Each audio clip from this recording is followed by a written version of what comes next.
Good morning. I'm Bishop Jennifer Reddall of the Episcopal Diocese of Arizona. We're a diocese of 63 worshiping communities spread around most of the state of Arizona, which is in the southwestern United States on the border with Mexico. In the Transfiguration story, the change of Jesus is obvious. Jesus is glowing, wearing white clothes, and if that wasn't enough, the voice from heaven cries out, "This is my Son, the beloved.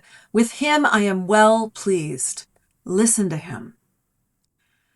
Peter, James, and John don't seem to be as substantially changed as Jesus is, at least at first. Peter is still asking Peter-ish questions, not that insightful, and all three of them are so terrified that they fall to the ground. But it's the consistent encounter with the holy that does eventually transform Peter and James and John into faithful disciples and leaders of the faith who go out after the resurrection and preach the gospel to all nations.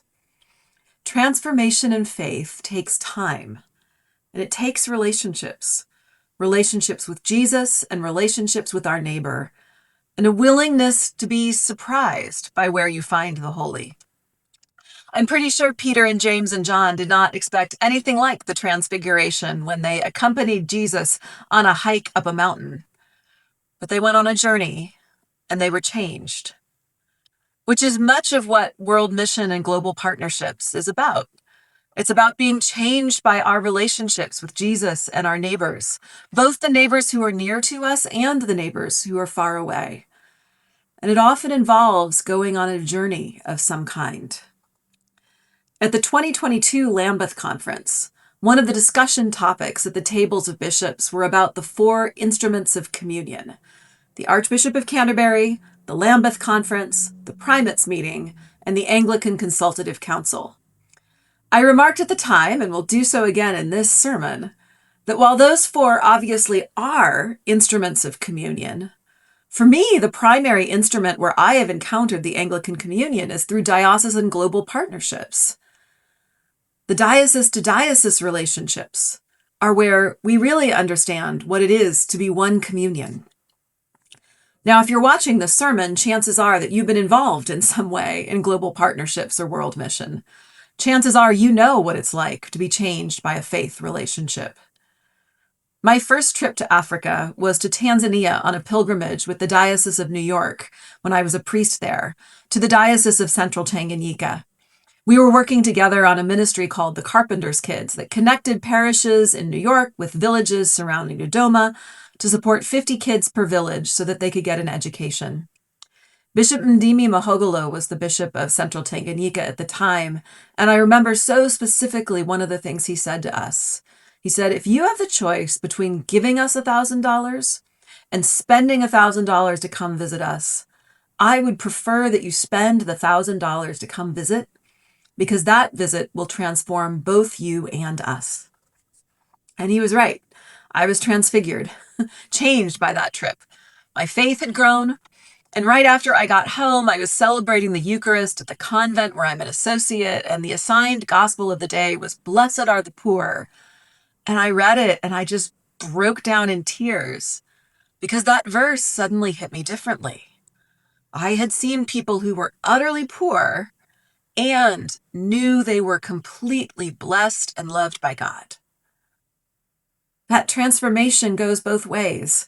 I know the difference we made for many children who are now all grown up, who got an education because of that partnership and have had more opportunities because of it.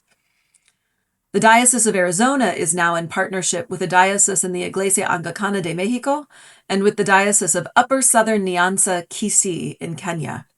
One is our nearest neighbor, with whom many of our church members share a language and a culture. And so a partnership is really more like acknowledging that the national border between us is human-made, not divine. And we're conscious that we are one people. The other is much further away in terms of distance and culture and travel time. Upper Southern Nyanza, Kisii, is a brand new diocese in the Anglican Church in Kenya that is growing by leaps and bounds through the Spirit. The relationship started because Bishop John Orina Omanji and I met at Lambeth, and we were really curious about the other's context. In 2023, I visited with a couple leaders from Arizona. In 2024, he visited us in Arizona, and in 2025, a larger group visited Kisi. We've helped out financially as they got on their feet as a diocese, and have helped them get a diocesan school off the ground that just opened in January of 2026.